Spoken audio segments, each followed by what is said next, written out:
Алмаз Акунжанович, мына эми жаңы жылдын башында көйгөйлөрүбүз дагы эми жаңы жылга карата пландар бары.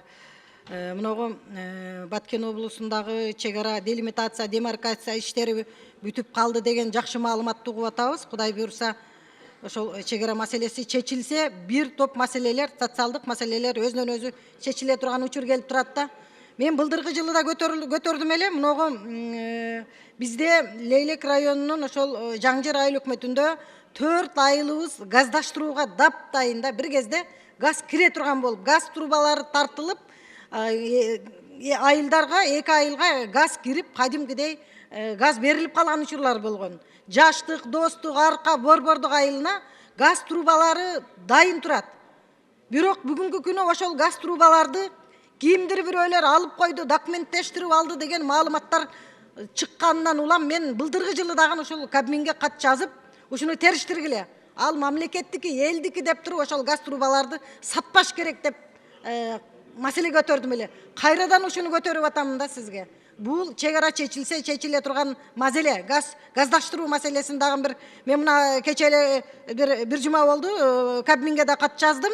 Ушул газдаштырууну колго алсаңар эртелетип депчи, быйылкы жылычы. Бул өтө керектүү элге. Анан ушу бир жыл сайын айтабыз да, бизде ошол стратегический объект бар. Арка Каскад насостук станция. Дайыма карыз болуп калат да. Мына быйыл дагы карызы бар деп туруп, ошол жердеги жумушчуларыбыз электричествосы жок, жарыгы жок отуруп атат. Мага мына видеолорун да салышты. Бүгүн Сокеевди да чакырып, Минфинге жазып, Минфин менен сүйлөшүп, ушуну эртелет бергиле деп атам, бүгүн эртең жанат деп атат. Ушул жыл деле ушул кайталанат да ушул маселечи. Ушуну бир дайыма кайталанбай турган кылып эле бир чекитти койбой атат да ушуга Кабмин дагынчы. Анан айтса тарынасыңар. Андан сырткары бизде мына эми социалдык тармактын көйгөйү абдан оор болуп атат. Чынында азыр бала бакчалардын, мектептердин, ооруканалардын абалын жакшырта турган мезгил келди. Бизде ошол Достук айылындагы айылдык оорукананы бир 10 жолу көтөрдүм окшойт, 10 жолу кат жаздым окшойт. Быйылкы жылкы эми капиталдык ремонттоо иштерине киргизип бергилечи ошол оорукананы. Мен өзүм да барып 2 жолу көргөм ал жердичи.